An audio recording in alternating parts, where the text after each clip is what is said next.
8-июль күнү болжол менен 18:30 чамаларда Тузак райондук иштер бөлүмүнүн өмөт бөлүмүнүн 102 кызматына телефон чалуу болгон. Ал телефон чалууда Тузак районуна караштуу Барып айыл өкмөтүнүн Каңды айылында ошо үйлөрдүн биринде өспүрүм баланын жансыз денеси табылгандыгы боюнча кабар келип түшкөн. Ал кабарды угар замат тергөө ыкчам тобу, жетекчилик, прокуратура, ушу тиешелүү кызматкерлердин баары окуя болгон жерге барышкан.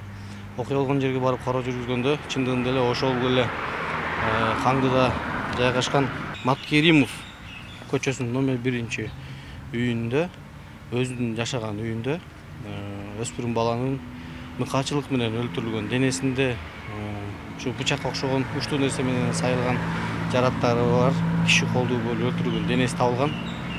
Бул боюнча ошол жерде кароо жүргүзгөндө, окуя болгон жерге кароо жүргүзгөндө ошол үйдүн башка бөлмөсүнөн Кудай берди, мен сенден балаң аркылуу өчүңдү алдым деген мазмундагы кат, ошондой эле ошол үйдүн дааратканасынан кийимдер, кандын дактары бар кийимдер табылган. Ал боюнча топтолгон материал кылмыштардын жана жооптардын бирдиктүү реестрине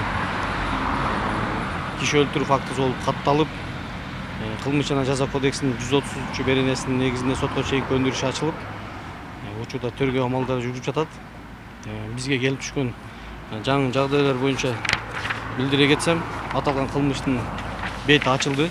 Азыркы убакытка себеби дегенде анын бир тууган эжесин тиешелүү кызматкерлердин, тактап айтканда балдарды коргоо бөлүмү, педагог, психолог, ошондой эле жактоочулардын катышуусунда видео сурак жүргүзгөн учурда анын бир тууган эжеси үйүндө ойноп жатышып, болжол менен 15:00-17:00 чамасында инисин столго отургузуп, бутун колун скотч менен байлап, андан кийин ошо атасынын үйдө кой союп жүргөн бычагы менен денесине бир нече жолу сайып жиберген.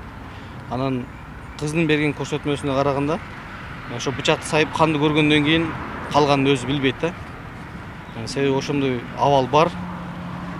Ошо канды, тем более жаш адам, өспүрүм адам канды көргөндөн кийин өзүн жоготкон, калганын билбейм деп өзү көрсөтмө берип атат.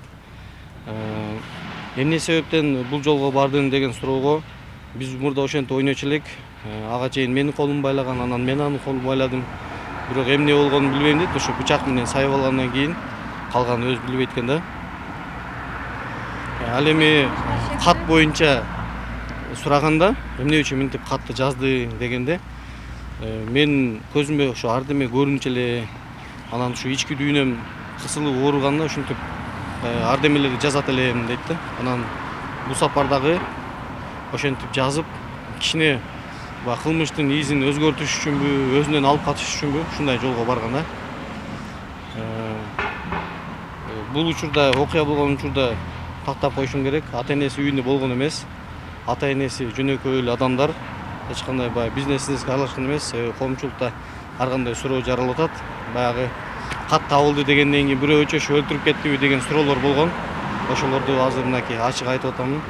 Андай болгон эмес, ошо бир тууган эжесинин колунан каза таап атат. Ал эми ошол дааратканадан табылган кийим ошол эжесине таандык, бычак болсо ошол өздөрү эле колдонуп жүргөн бычак экендиги такталды. Ал эми өз көрсөтмөсүндө ошол каттарды сен жаздыңбы деп суроо бергенде, ооба мен жазгам деп көрсөтмө берген.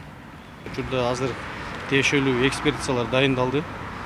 Ошо ал кыздын канчалык деңгээлде ой жүгүртүүсү, ошончо психологиясын текшерүү боюнча экспертизалар дайындалды. Учурда тергөө амалдары улантылып атат. Эжеси канча жашта?